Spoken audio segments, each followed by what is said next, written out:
Zagazal. Hello. Howdy. So, before you jump on, let's get into it. This is a short section, actually. The first thing is actually, before you even look at junior roles, you should actually look at the roles that are ahead of you. Like, look at mid-level kind of roles and roles that you could grow into, so that you can learn actually the kind of language that they're using on the job descriptions. You can learn actually what they seek in terms of product managers, and you can reverse engineer that into your goals, so that when you join an organization in your initial role, you know the kind of skills and the kind of things that you want to be able to say that you have done, so that you can apply for the jobs that you want to grow into. Okay, so you want to try and look at mid-level roles, understand and look here. I've just taken this snippet from LinkedIn, right? Understand what you'll be doing, and try and fit that into the goals that you want to achieve in your first role. Like, these are the things I want to be able to say that I have done. Worked with customers directly, worked with UX and worked on prototypes to build, measure, learn, like worked with tracking data and using data to make more informed product decisions, worked with several stakeholders around the business, from marketing to sales to customer support, so that you can show that you can do that stakeholder management piece. Like, this is just a basic example, but actually it's quite a good one in terms of the things that you want to be able to say that you've done. And then in terms of like what we value and what you'll need, like, you'll see commonalities in mid-level roles of things that everyone's saying. Like that first one around passion, I've been saying that. Like, you need to be someone that's passionate. You need to know those opinion leaders in this space. You need to show that you're someone that's curious and really about feeding your curiosity. You're willing to read, you're willing to research, you're willing to go a little bit further. And that's the thing, when you're passionate about something, you'll go a bit further than someone that isn't, because there's more skin in the game for you. It matters to you, and people often ask, like, have they got like the product mindset? This person's saying like hustler's mindset, which means anything, but the product mindset, like, is a person curious? Are they self-directed in their learning? Are they a continuous learner? Like, those are the kind of things that show that you have the trait of a product manager. Are you data informed but not held by ransom by data? These are the things that actually matter. In terms of leadership skills, again, you're not managing your team, you're influencing them. Have you had opportunities and stories that you can start telling about influencing? Because when you get into interviews, it's really about the stories that you can tell.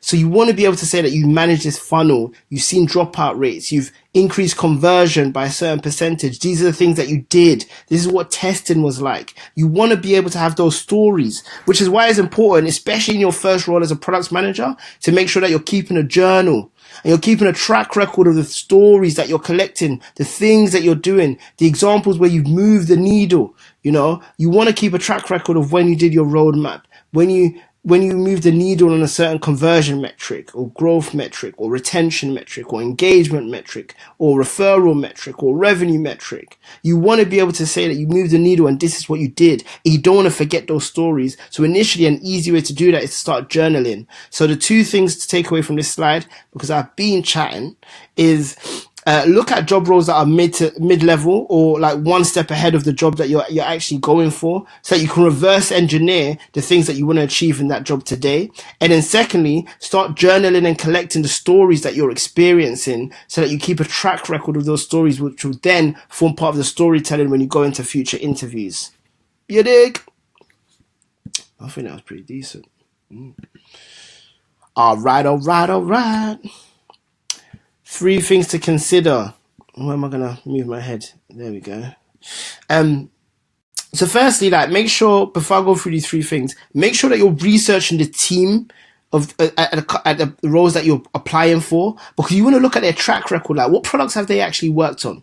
Like, do you rate these products? Like, are these products not enjoyable experiences? Like, do an audit of these products and the teams that they've worked for. Look for blog posts about the culture of these teams and the way in which these teams work, because you're going to get language and you're going to get things that you can then have interwoven into the conversation you have when you're interviewing for that role.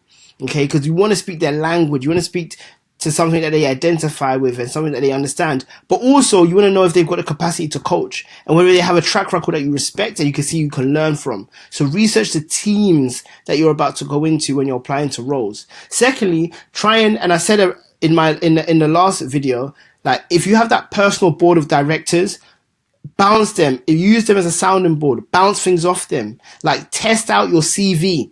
with them. You know, I showed that example of people doing it within Slack. Test out your CV. Does it tell a coherent story? Like, let them ask you 3 or 4 interview questions. Let them ask you about stories and memories that you can tell to show that you've got a product mindset, you know.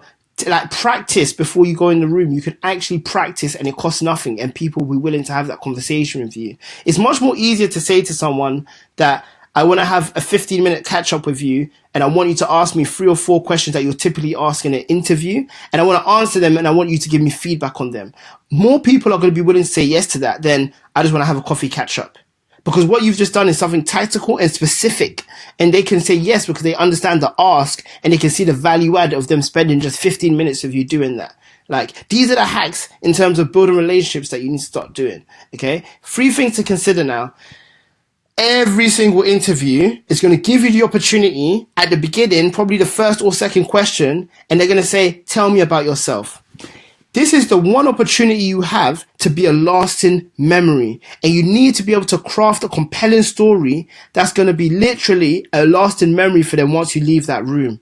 This is where you need to develop a strong transition story to say that it's almost like the hero's journey. I don't know if you've heard of this, but you start off, and Disney uses this in their movies.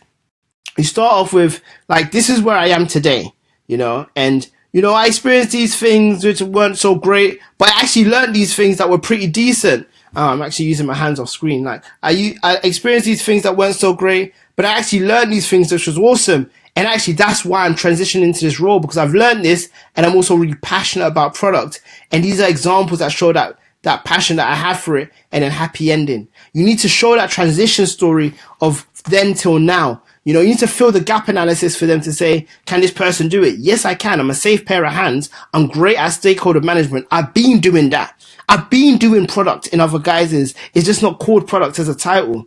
You know, you need to make them reframe their mind and their thinking away from just job titles to more the experience that you have that's so relevant for this role as a product manager.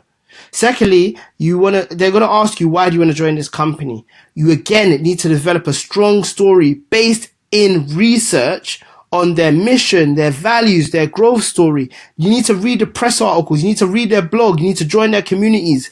Like, whoever's willing to go furthest is going to stand out in the interview, because you're competing against 1,000 other applicants and about 50 of you got interviews. Okay. You're not going there willy nilly on yourself. You're going there in a competition. You're competing for a spot.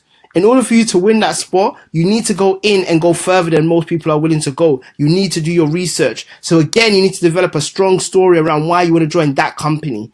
You know, so for me, for example, I only work for gap closing companies. As soon as I say that, people are like, that's interesting. That's not the average thing that people say. And I can apply that to so many different companies. Like, I could say I want to work for Bulb, the energy efficient company, which is all around green energy that helps you save bills, but also helps you save on CO2 emissions. That's gap closing. Or I could say I want to work for Monzo because they're all about financial inclusion and they're trying to enable more and more people to access finance in a friendly way. That's gap closing.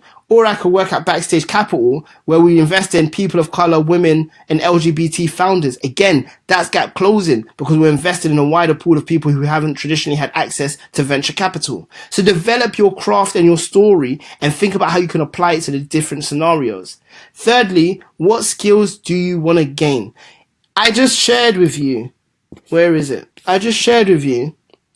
Here, these skills, all of these skills.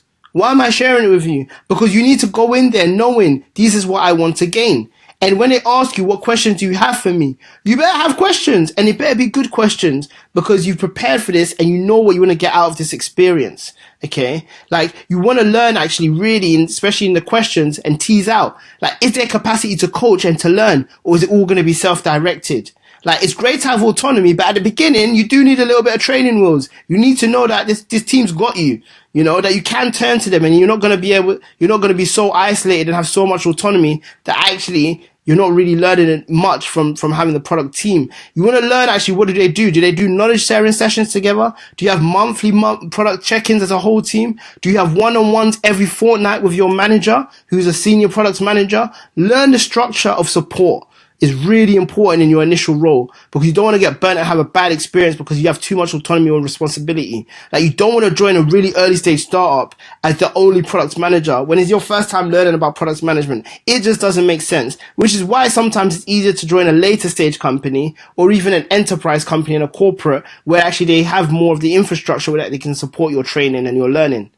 All right, because you want to learn alongside experienced PMs. Okay, and you want somewhere that has a culture of experimentation, somewhere that actually allows you to do real product discovery, not just project team management type product management. Like, you need to decipher real from fake, and hopefully this course will help you in terms of setting the criteria of what real product management looks like, rather than just a title. Hope that was useful. I spoke with a lot of passion there. That's why I was kind of going really fast. But rewind it, go back, and listen again if it helps. All right, so in the next course, we're going to be talking, we're going to be talking about finding your next role, which is the primary reason why you're all here. But all of that context I've shared in 1, 2, and 3 should really feed into this last section here. So let's close with a win. Let's get that W.